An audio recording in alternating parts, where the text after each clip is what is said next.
going down. Scaleber force can get slippy going down. Okay, here we are. Part 3, I think. I've lost count, to be honest. But we're going for a waterfall photography with the main man himself. Whoa, I'm looking forward to this one. Looking forward to this one. You know why though, don't you? Because it's not very far to walk. Hopefully, anyway. Just a bit slippy underfoot. Yeah.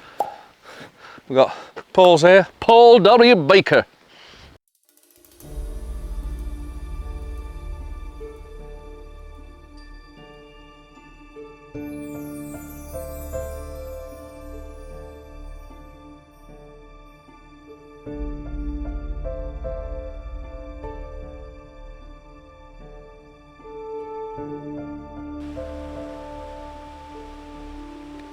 Me down here, I don't like that. yeah, it's not working for me.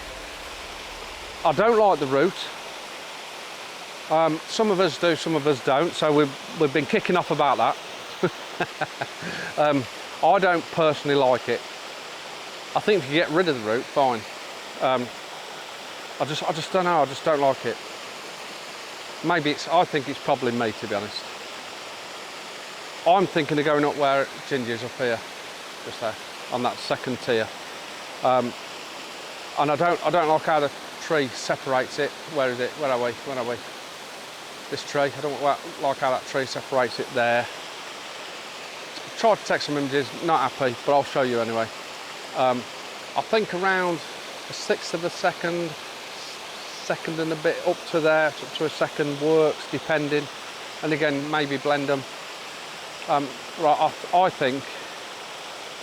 honestly think I'm going to get up where there's some photographers up there where Ginger is, and I think that's where that's what's pulling me into. So we'll do that. I think if it had more water and this was coming over here as well, then yes, that might work a bit better, because you've got a feature there without having that back bit. Okay, let's get up there. Okay, so we've come up a tier, lies better. Now I'm happy. Now I'm one happy chappy. We've got 3 little falls falling over, coming over this first area. I like this as a rock on the left hand side. I love this mossy part on the left. We can now incorporate the stump of the tree, and then we've got the actual waterfall itself, which looks really nice. So I've sort of stuck myself in the middle at the moment, but I will be changing the composition, definitely. But at the moment, I really like that. Shutter speed, I've been varying it a fourth of a second, a quarter of a second, a sixth of a second, something around that. But I will try a longer exposure as well. So let's drop it right down, get as longer exposure as we can. ISO 50. And just see what that long exposure does. Then I think what I'll do is I'm going to drop the polarizer on, because we're getting a little bit of glare in the water. That is quite nice actually. Let me drop the polarizer on, which means I've got to change lenses. So this shot isn't going to work with that lens, probably. So drop the polarizer on, which is helping a lot, especially this glare in the foreground. So it's darkened up that water with a nice cascade coming through, so there's a better contrast there. On F11, I'm underexposing by 1 stop, because I'm blowing the water out where it actually cascades over. So I'm underexposing by 1 stop. Around a fifth of a second seems to be working really nice. But I will, again, I'll change that on each composition and then see what works. And I might even blend the quicker falling water with a little cascade there as well. This is really nice. So I've actually been over to on that bank there, shooting sort of across it, and I really like it. I've even tried a pano. I'm not sure if the pano is going to work, but I love it.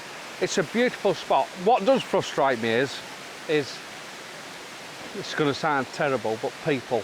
and that's not their fault, that's my fault completely. I just wish we sort of had a couple of hours to ourselves really. And even other photographers, me, being in the way of other people frustrates me. I don't want to be in the way of other people, but we've got to take it in turns and we've got to work together.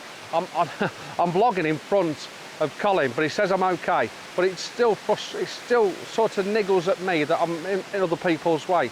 But yeah, at the moment there's no one here, so it's fantastic. So the four of us are working together and it's brilliant.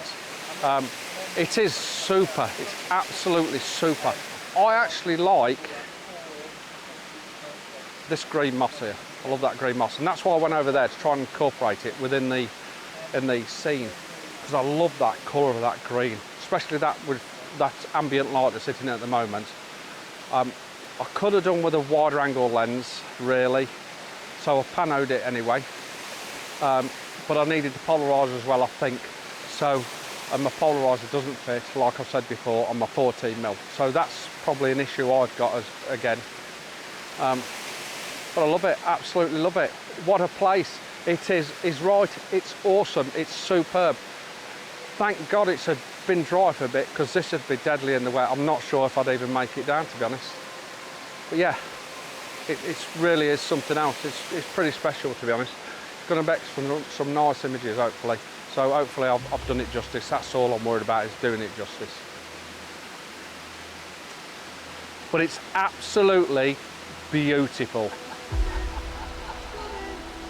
Stunning, it's absolutely stunning.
What a fabulous time we've had. We've actually spent, what, hour and a half, 2 hours here? Feels like it. Anyway, yeah. What a fabulous. Thank you very much, Ginge. It's been unbelievable. Yeah. You're not wrong. You're not wrong. Another excellent. If you want a workshop, you want to come and workshop this area, Ginger's your man. Honest to God, he knows every area. Superb, an excellent photographer as well. So yeah, but look at that. I hope you enjoyed it. Thanks for watching. I'll see you soon.